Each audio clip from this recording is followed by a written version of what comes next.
bio est à la mode, un label que se revendiquent producteurs et distributeurs de produits agricoles, parce que c'est désormais ce qui fait vendre. Pas toujours évident pour les consommateurs de reconnaître le vrai bio du faux, mais pour Estelle, pas de doute, pour trouver les vrais légumes bio par exemple, il faut se rendre sur le campus universitaire de Lomé au Togo, à l'unité de recherche agronomique. Ici, la production d'engrais naturels à base de sous-produits de volaille fait ses preuves.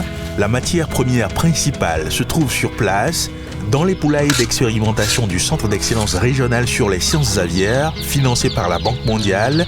Ces déchets, le CERSA leur donne une seconde vie, celle de contribuer à l'essor de la culture bio.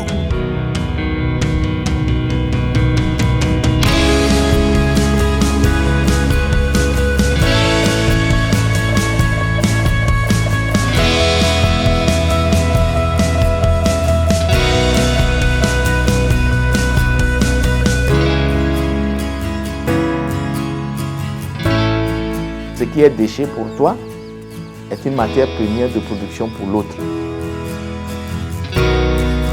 Aujourd'hui, la recherche que nous menons au sein de notre laboratoire en ce qui concerne la valorisation des déchets, c'est de faire en sorte que nous essayons, à partir des productions en grande quantité des déchets issus de nos activités, comme l'activité aviaire, c'est de valoriser ces déchets-là au lieu de les jeter ou de les laisser dans des situations où ça peut dégrader et l'environnement et la santé de la population, même de l'élevage. Il faut plutôt les traiter, les transformer en engrais et recycler ça en agriculture.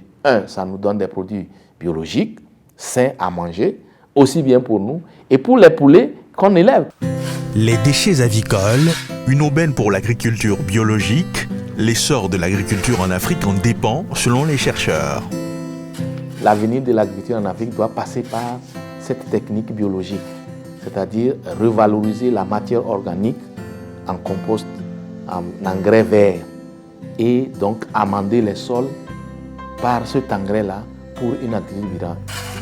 La production du compost bio développé au CERSA à l'université de Lomé, c'est une technique qui associe des déchets avicoles à des matières végétales recueillies sur place. Un alliage d'excréments de volailles, de coquilles d'œufs, de plumes, de feuilles sèches de légumineuses et de résidus agricoles comme des tiges de maïs.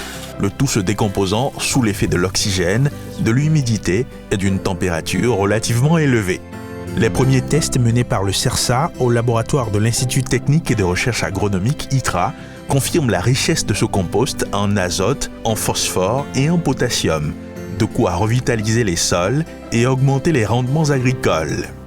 Vous savez, aujourd'hui, les rendements agricoles sont très faibles parce que les sols sont dégradés et il y a une baisse de la fertilité des sols. Devant l'accroissement démographique qui a pour conséquence la pression foncière, la jachère a disparu. La jachère qui permettait au sol de se régénérer n'existe plus. Mais il faudrait trouver des techniques de régénération de ces sols. Et là, nous avons opté pour le compostage qui a double rôle. D'abord, ça permet d'assainir le milieu en compostant les déchets avicoles et les déchets ménagers.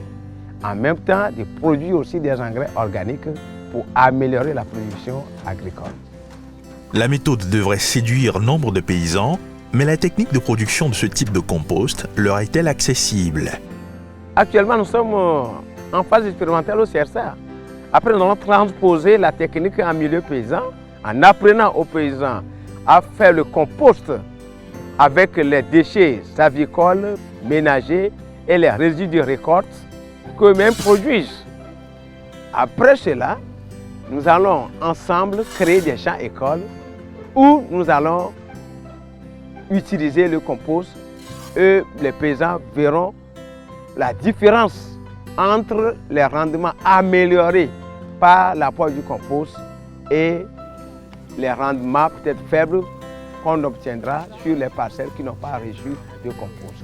C'est là où le travail des universitaires que nous sommes doit être encouragé, c'est-à-dire nous devons trouver une technique pédagogique pour amener les paysans à adopter ce genre d'engrais comme méthode de développement d'une agriculture durable et d'une agriculture biologique, comme on le dit. La gestion, le traitement et la valorisation des déchets avicoles, une méthode qui reste à vulgariser auprès des paysans, la plupart sont souvent éleveurs de volailles, leurs déchets avicoles ne devraient plus compter pour du beurre.